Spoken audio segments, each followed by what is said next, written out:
본사 측에서 공식적 답변을 보내주지 않는다는 내용이다.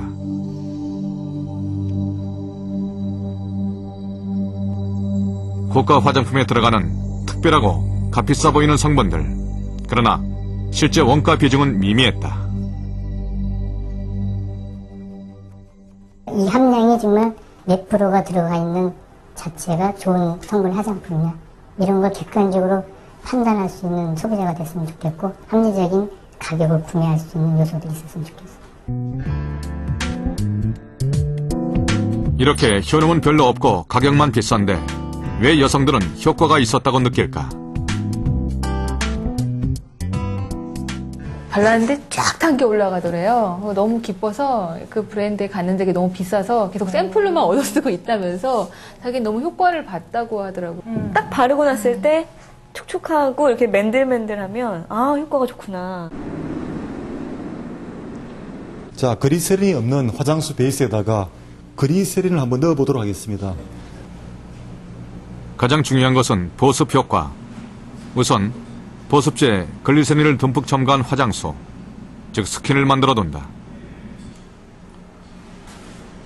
이 스킨을 바르기 전 여성의 얼굴 멜라닌 색소 수치는 294다.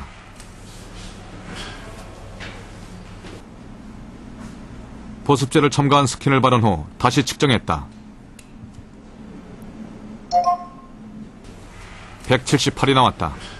보습제를 바르기 전보다 거의 40%나 색이 옅어졌다. 생물을 끓이면 수분을 더 많이 머금어 보다 맑게 보이는 것과 같은 원리다. 이른바 수화현상이다. 수분이 빛의 그 산란을 막고 투과를 증가시키기 때문에 상대적으로 더 투명하게 보이고, 또 팽윤된 각질세포로 인해서 잔주름도 훨씬 적게 보이는 것입니다. 많은 여성들은 화장품이 피부에 잘 스며들도록 효과가 있을 거라고 생각한다. 그러나 피부는 구조상 외부 물질을 침투시키기가 매우 어렵다. 그렇다면 바른 지 얼마 안 돼 사라지는 화장품은 어디로 갔을까? 화장품의 주재료 실리콘 오일. 일정량을 따른 후 무게를 재봤다. 비커 무게를 포함해 107g. 휘발 여부를 알기 위해 건조기에 넣고 약 20시간 동안 두었다.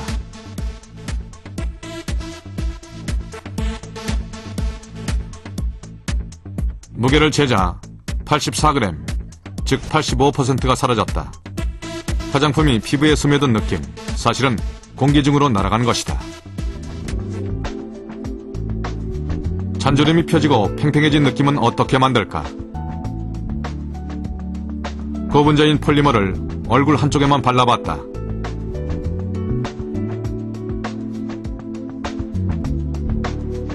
오른쪽이 훨씬 윤기 있어 보이고 잔주름이 사라진 것처럼 매끈해 보인다. 과연 주름은 사라진 것일까? 솜으로 문질러 보니 얕은 막이 입혀져 있었다. 주름은 얕은 투명막 뒤에 숨겨져 있을 뿐이다. 기초 화장 후 효과를 본 느낌, 사실은 보습에 의한 수화 현상과 일부 눈속임에 불과했다. 문제는 기초 화장품이라도 지나치게 사용하다 보면 오히려 피부에 해가 될 수도 있다는 점이다. 피부라는 자체도 일종의 이제 생리적인 그런 현상을 가지게 되는데 자꾸 피부에 호흡을 갖다가 막는 것은 크게 좋지 않다고 이제 생각을 하고 있습니다. 거의 안 쓰셨네? 네, 쓰다가 게다가 화장품 속 화학 성분이 피부를 자극할 수도 있다. 7,200회의 알레르기 테스트를 거쳤다는 제품조차 일부 여성에게 자극이 일어나는 일이 보고되고 있다. 여기가 약간 붉은데. 눈도 조금 따갑고요. 그리고 얼굴도 지금 좀 따끔따끔하고 많이 좀 자극이 있는 것 같아요. 기능성 화장품의 경우는 부작용이 더욱 심각하다. 약과 달리 의사의 처방 없이 아무 때나 사용할 수 있기 때문에 더 문제가 될 수 있다.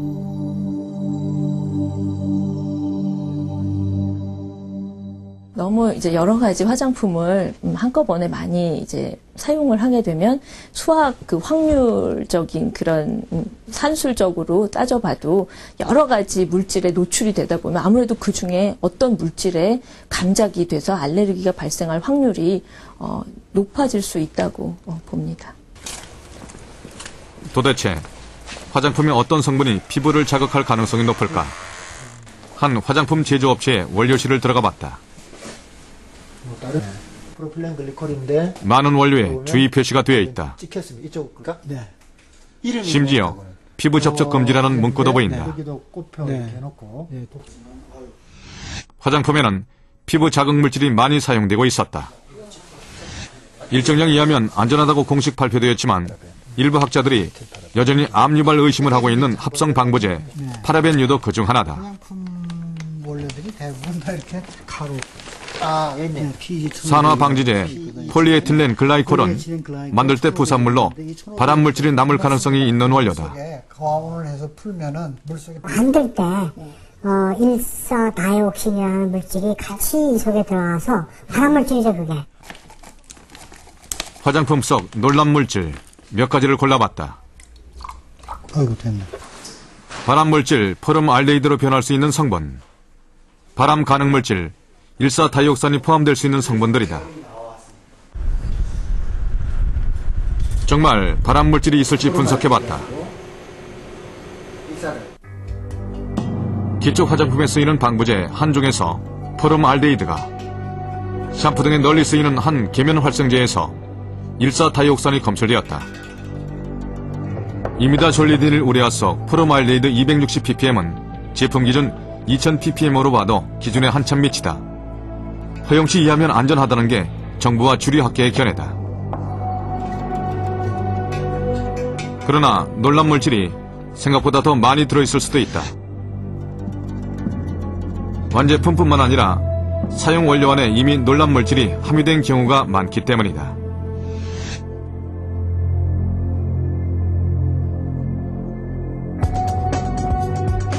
현재 고가 저가를 막론하고 대다수의 화장품엔 이런 놀란 성분이 들어있다. 기준치 이하일 경우 안전하다는 정부와 과학계 주류의 견해를 따르기 때문이다. 하지만 일부 학자들은 한국 여성의 과도한 화장품 사용량에 우려를 표하고 있다. 한국 사람들의 경우에 화장품을 많이 바르는 경향이 있어서 이런 물질들이 사실은 훨씬 더 피부 내 침착이 높아질 수가 있기 때문에 가능한 한 이런 물질들이 규제의 대상이 되어서 엄격하게 통제되어야 될 필요성이 있게 됩니다. 그러나 화장품 업계는 여전히 문제가 없다는 입장이다. 외국에서 예를 들어서 3개국에서 어느 한 개국만 문제가 있다 그러면 우리나라 조치를 하던 나라입니다. 국내 원료는 전부 다 정부의 통제를 해왔다는 겁니다. 기준치 이하면 안전하다는 게 정부와 업계의 입장. 그러나 일부 학자들은 끊임없이 위험성을 경고해왔다. 프랑스의 도미니크 교수도 그중 한 명이다. La législation est insuffisante actuellement. Et en particulier, aujourd'hui, on a recensé environ 3000 substances chimiques que l'on met dans ces cosmétiques et dont certaines sont CMR, c'est-à-dire cancérigènes, mutagènes, reprotoxiques. C'est-à-dire qu'un certain nombre de ces substances prises à